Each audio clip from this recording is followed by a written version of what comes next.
Hello students, टैक्साजिन biology में आप सभी का स्वागत है और आज का टॉपिक है हमारा ह्यूमन ब्रेन। तो जानेंगे ह्यूमन ब्रेन के बारे में।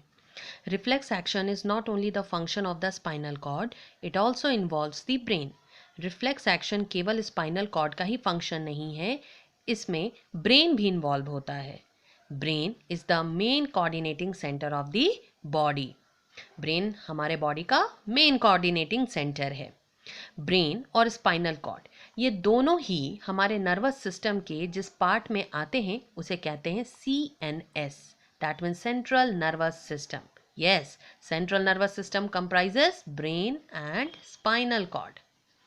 अब चूंकि इनका मेन काम ही होता है कोऑर्डिनेट करना, सारे बॉडी के पार्ट्स और टिश्यूज के फंक्शन को कंट्रोल करना, तो ये कंट्रोल और कोऑर्डिनेशन बिना कम्युनिकेशन के पॉसिबल नहीं है।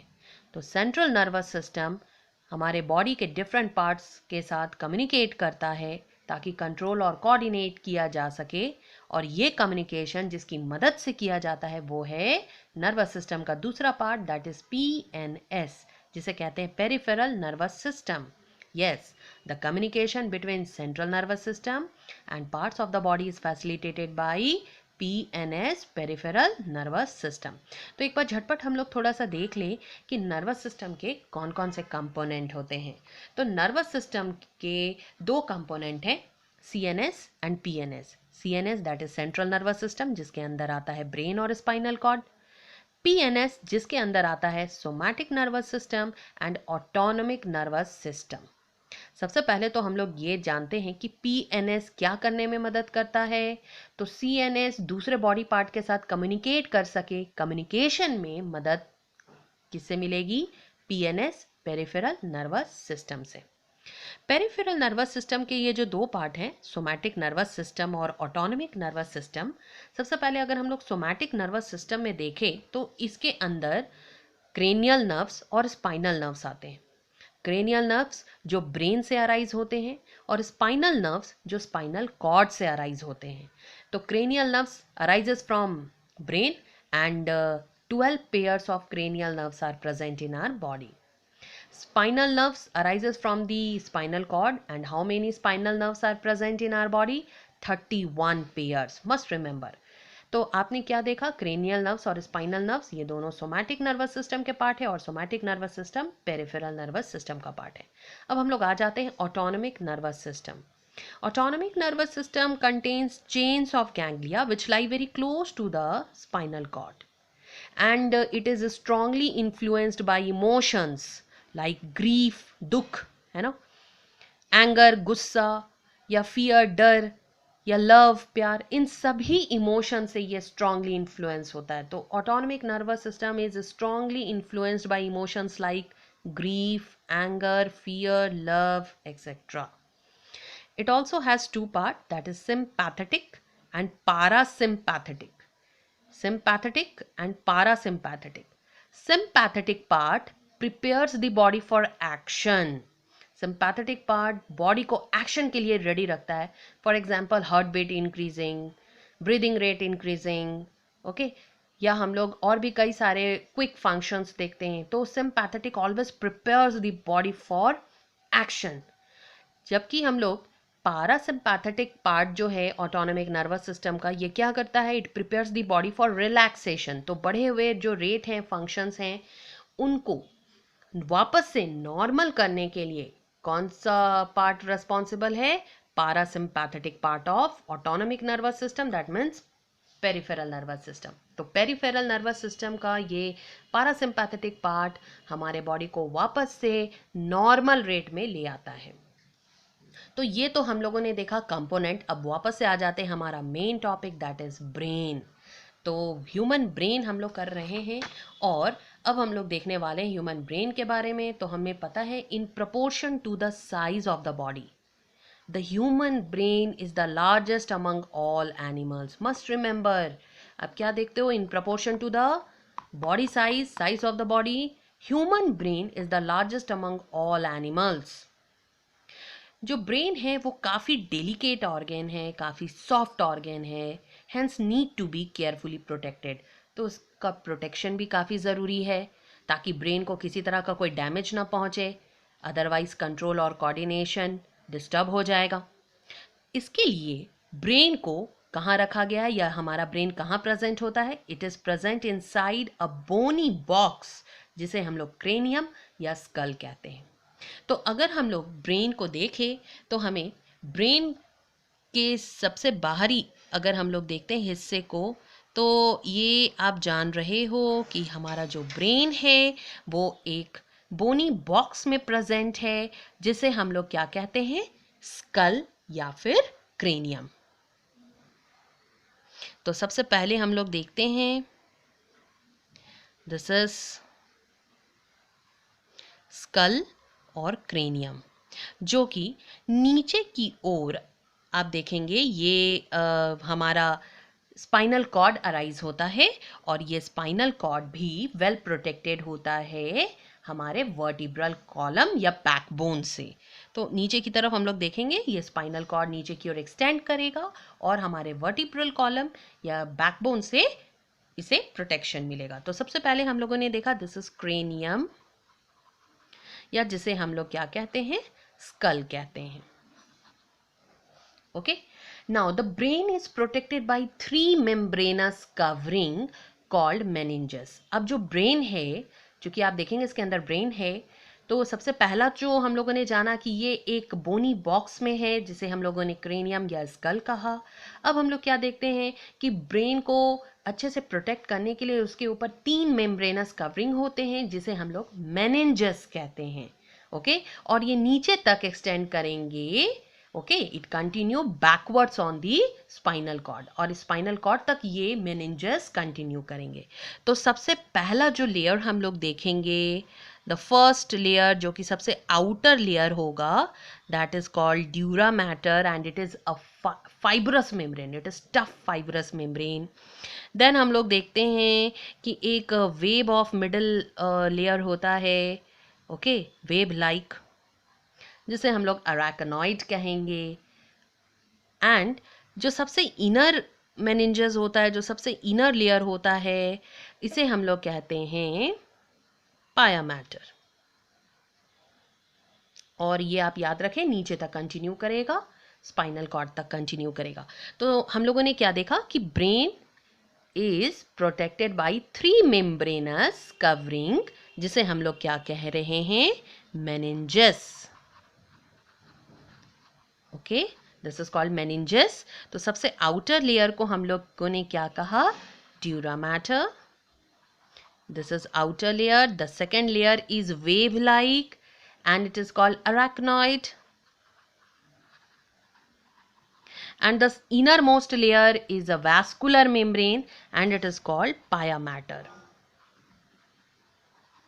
Okay, so this is the 3 membrane covering, okay, of the brain called meninges. अब इसी meninges के अंदर हमें एक fluid मिलेगा, और इस fluid की वजह से हम लोग क्या देखेंगे कि ब्रेन को और ज़्यादा प्रोटेक्शन मिलता है, because this fluid is responsible for absorption of shock.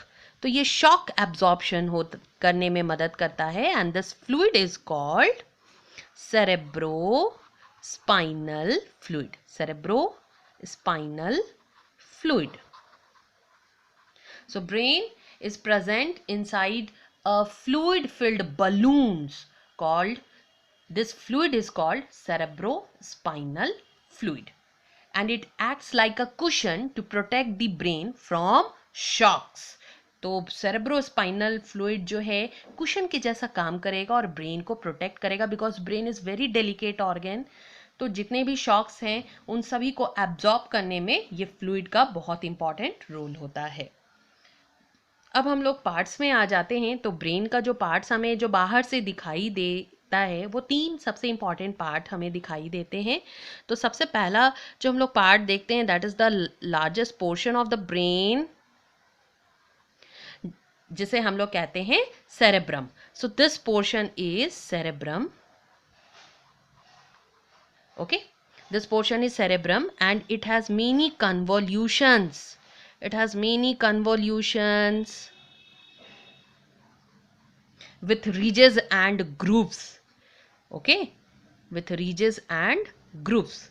The convolutions are called gyri and the grooves are called sulci. So these are the convolutions. Okay. अब हम लोग क्या देख रहे हैं कि ये जो सेरेब्रम पार्ट है, this is the largest portion of the brain and it is divided into 2 halves. ये 2 हाफ में बटा होता है, जिसे हम लोग right and left cerebral hemisphere कहते हैं. So cerebrum mainly consist of 2 halves and it is called cerebral hemisphere. So this two portion is called cerebral hemisphere.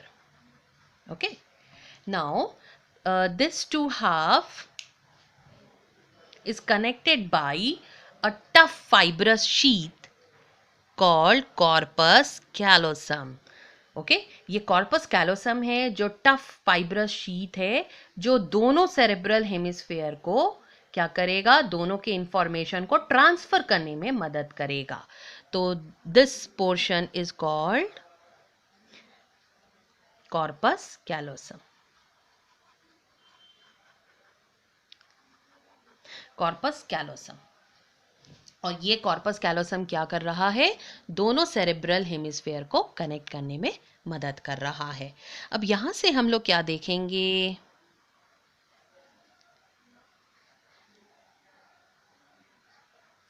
यहां से एक पोर्शन अराइज होता है जिसे हम लोग कहते हैं what, this portion is middle brain और mid brain, sorry mid brain.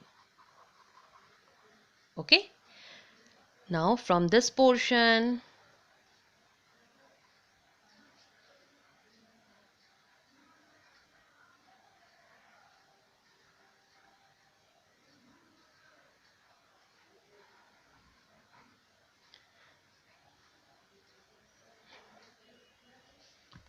okay, तो यहाँ पे हम लोगों ने क्या देखा कि ये जो पोर्शन है this is called mid brain, and mid brain के ठीक यहाँ ये नीचे वाला पोर्शन जो है ये कहलाता है hypothalamus. Hypothalamus. This portion is pituitary gland.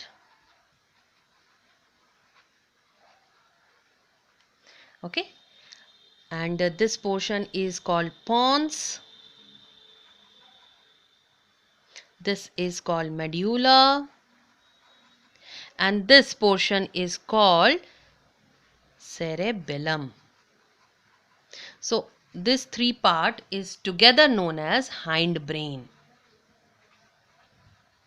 तो हम लोगों ने ये ब्रेन का पूरा स्ट्रक्चर बनाया और हम लोगों ने अलग अलग पार्ट्स देखे ब्रेन के, जो काफ़ी आसान है और काफ़ी आसान तरीके से आप इसको बना भी सकते हैं. अब यहाँ पे हम लोग थोड़ा सा जानेंगे कि ब्रेन के कितने रीजन्स हैं और उसके क्या क्या फंक्शंस हैं. तो सबसे पहले हम लोग देखते हैं कि पूरे ब्रेन को 3 पार्ट्स में डिवाइड किया गया है, फोर ब्रेन, मिड ब्रेन और हाइंड ब्रेन. अगर हम लोग फोर ब्रेन में देखें तो फोर ब्रेन में 2 पार्ट्स आते हैं, सेरेब्रम एंड डायनसेफेलॉन. डायनसेफेलॉन के अंदर आ जाता है थैलेमस और hypothalamus. So thalamus and hypothalamus together called diencephalon, और सेरेब्रम, ये दोनों मिलकर बनाते हैं फोर ब्रेन. तो अभी तक हम लोगों ने जाना कि ये जो फोर ब्रेन है इसमें cerebrum which is the largest portion of the brain, and it contains what, it is divided into 2 halves, that is called cerebral hemisphere, and outer surface is highly convoluted with ridges and grooves. Okay, convolutions, ये जो grooves हैं they are called gyri, and जो convolutions है उनको गायरी कहा जाता है, grooves को सल्साई कहा जाता है. तो ये इस तरह का हमें बहुत सारा कन्वोल्यूशंस देखने को मिलता है इनके सरफेस पर. तो सेरेब्रम, और हम लोग क्या देखते हैं, हाइपोथैलेमस एंड थैलेमस. थैलेमस के ठीक नीचे ही हाइपोथैलेमस होता है. तो थैलेमस और हाइपोथैलेमस ये दोनों पोर्शन मिलाकर बनाते हैं fore brain. So this is the portion of fore brain, जिसमें आप कौन कौन सा पोर्शन देख रहे हैं. तो यहाँ पर हम लोग क्या क्या देखेंगे, फोर ब्रेन के अंदर आएगा सेरेब्रम एंड डायनसेफेलॉन, जिसमें आ जाता है हाइपोथैलेमस एंड थैलेमस. ओके, अब हम लोग इसके फंक्शन को थोड़ा देख ले. तो fore brain is the main thinking part. Forebrain main thinking part है हमारे ब्रेन का.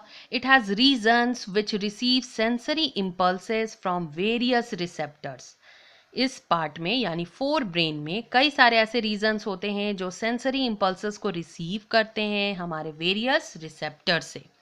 It has separate areas for hearing, smell, site etcetera.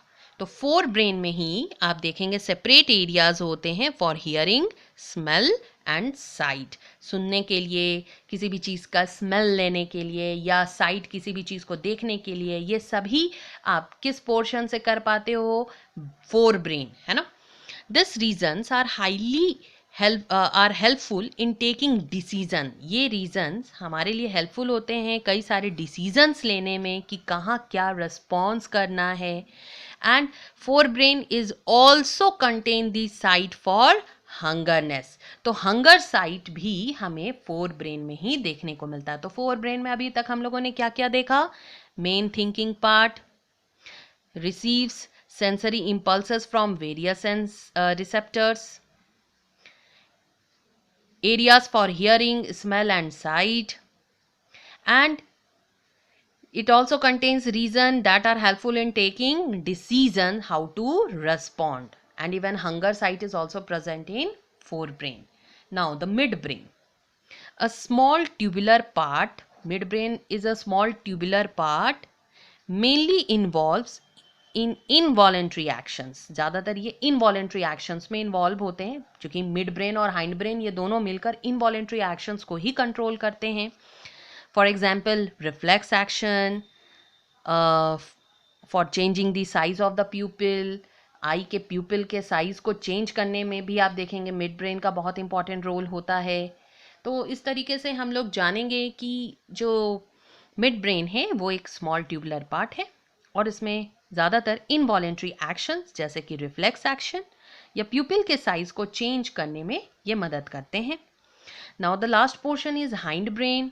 Hind brain mainly contains three important parts. कौन कौन सा? तो Pond's, medulla and cerebellum.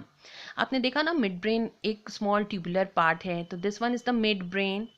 And pons, medulla और cerebellum ये तीनों को हम लोग कहते हैं हाइंड ब्रेन.